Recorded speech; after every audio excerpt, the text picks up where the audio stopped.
Nous sommes maintenant à la période de questions-réponses orales. Je cède la parole à Monsieur le chef de l'opposition officielle.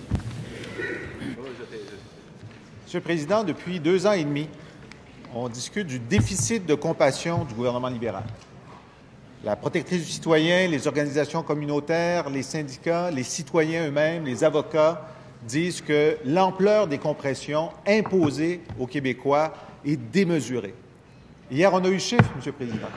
Quelle est l'ampleur du déficit de compassion? C'est 2,2 milliards de dollars.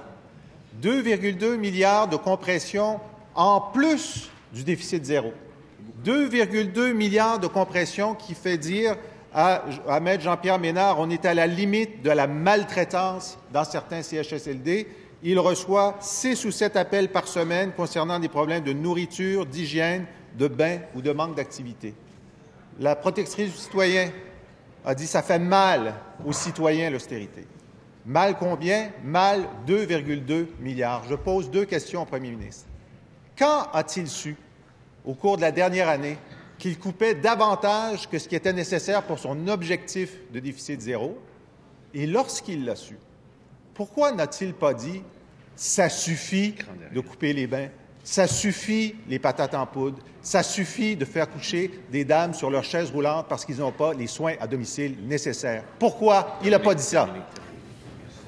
Monsieur le Premier ministre. Je comprends que c'est une journée désagréable pour l'opposition, devant autant de bonnes nouvelles pour la population du Québec, autant de commentaires favorables de tous les secteurs de la société ce matin, et qui salue d'abord le retour de l'équilibre budgétaire qui nous permet maintenant d'avoir la liberté de nos choix et justement d'investir davantage dans les services publics, ce que nous pouvons faire maintenant de façon prévisible et que nous avons fait au cours des dernières années. En passant, il n'y a pas eu, je le répète pour une 54e fois peut-être, il n'y a pas eu de réduction des budgets de l'éducation et de la santé, mais des croissances. En fait, dans les faits, il y a eu une augmentation de 3 % des dépenses en éducation et d'un peu plus de 2 % en santé. Alors, il n'y a pas eu d'austérité, ça c'est la réalité.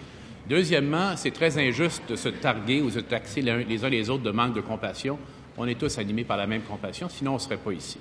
Mais moi, je me souviens très bien également qu'à l'époque où on avait des budgets d'augmentation beaucoup plus importants en santé, on avait également ce genre de problème dans les CHSLD, avec en plus les épisodes de maltraitance. Et notre collègue, la députée de Crémazie, actuellement, voit un grand nombre d'établissements où il n'y a absolument pas ce genre de pratique regrettable. Alors, il est tout à fait inexact de faire un lien direct entre la croissance des budgets et la qualité des services. Beaucoup d'établissements le montrent. Mais au-delà de tout ça, on dit à la population ce que nous allons faire, on a dit ce que nous allions faire et nous le faisons. Je pense que la population l'apprécie aujourd'hui. Le plan du gouvernement a été établi clairement. Le plan du gouvernement est appliqué. Le plan du gouvernement fonctionne. Il est salué et nous permet d'aller encore plus loin dans la solidarité de notre société, Monsieur le Président. Première complémentaire, Monsieur le chef de l'opposition. Je m'en veux de devoir corriger le premier ministre. D'abord, il a dit qu'en aucun cas, les compressions n'auraient d'impact sur les services. Ensuite, il a changé. Il a dit, c'est vrai que c'est difficile, mais il faut le faire. Mais en fait, il l'a su, je réponds à la question à laquelle il n'a pas répondu, quand a-t-il su? Le 30 septembre 2015. Le rapport mensuel lui disait qu'il s'en allait vers un surplus de 1,7 milliard. Lorsqu'il a su ça, pourquoi n'a-t-il pas dit à ses collègues d'arrêter de couper? Pourquoi? Monsieur le Premier ministre. Heureusement, on relève ici un certain déficit de compétences du côté de l'opposition officielle dans la gestion des finances publiques. Déficit de compétences, d'ailleurs, qui s'est illustré dans un déficit de 7 milliards qui nous a été laissé à notre arrivée au gouvernement, alors qu'en parlant de bonbons électoraux, ce parti politique est parti en élection avec un budget déposé sans crédit, mais en disant qu'il ferait l'équilibre budgétaire en 15-16. Alors, parlons de cynisme, Monsieur le Président, parlons de mépris de la vérité par rapport à la population. En voilà un bon exemple. Je ne dirais pas plus loin. Maintenant, je vais lui rappeler également une réalité qui lui a échappé, c'est que la grande majorité de la raison pour laquelle on a ce surplus budgétaire, dont on ne sait pas s'il va se reproduire en passant d'année en année, et ce serait de la plus grande imprudence d'engager des sommes sans savoir d'avance si elles vont se reproduire, c'est que les revenus se sont maintenus parce que l'économie du Québec va mieux, Monsieur le Président. Deuxième complémentaire, Monsieur le chef de l'opposition. Donc, le premier ministre est dans le déni. Il refuse d'admettre ce que tous lui disent. Ces décisions ont fait mal aux enfants, aux gens en garderie, aux aînés. Il refuse de l'admettre. Moi, je lui dis qu'il le savait pendant 1 an. Et ce n'était pas le 7 milliards qui n'existe que dans des documents de propagande du Parti libéral. Je mets au défi de trouver un document qui n'est pas écrit par le Parti libéral qui dit ça. S'il vous plaît. Madame la députée de Bellechasse, il n'y a qu'une personne qui a le droit de parole, c'est le chef de l'opposition.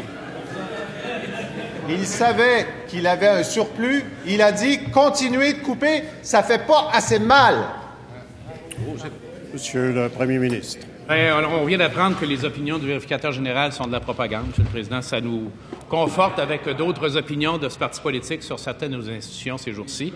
Alors, en fait, il y avait une impasse massive au Québec, malheureusement. Malheureusement. Parce qu'on voulait le faire pour faire un référendum. On peut dire la vérité aux Québécois? La raison pour laquelle on nous a caché... S'il vous plaît. La question a été posée dans l'ordre. La réponse mérite d'être entendue aussi dans l'ordre. Monsieur le député de Sanguinet, je vous ai bien entendu. Vous avez une belle voix, mais je l'entends trop. Monsieur le Premier ministre. Comme on voulait avoir un mandat pour faire un référendum, on ne parlera pas à la population du 7 milliards, on ne dépose pas de crédit, on leur expliquera après. Bien justement, le monde, c'est le monde qui a souffert de cette incompétence financière, Monsieur le Président, d'une impasse financière massive. Nous l'avons rétabli, nous avons tenu parole, nous allons continuer à tenir parole. Et l'équilibre budgétaire pour la santé, l'éducation, l'économie, pour mieux soigner, mieux former au Québec. Troisième complémentaire, Monsieur le chef de l'opposition. À la CIA, on appelle ça du blowback. C'est quand on croit à notre propre propagande. Le rapport du VG ne parle pas de 7 milliards. C'est sa propagande qui le sait. 300 millions l'an prochain en santé, ça va directement, dit le VG, dans les poches des médecins. 300 millions l'année suivante, ça va directement, selon le VG, dans la poche des médecins. Quand il a su qu'il coupait davantage que son objectif de déficit zéro, l'humaniste en lui, pourquoi il ne s'est pas levé pour dire « arrêtez de couper, on en a assez ». Bravo.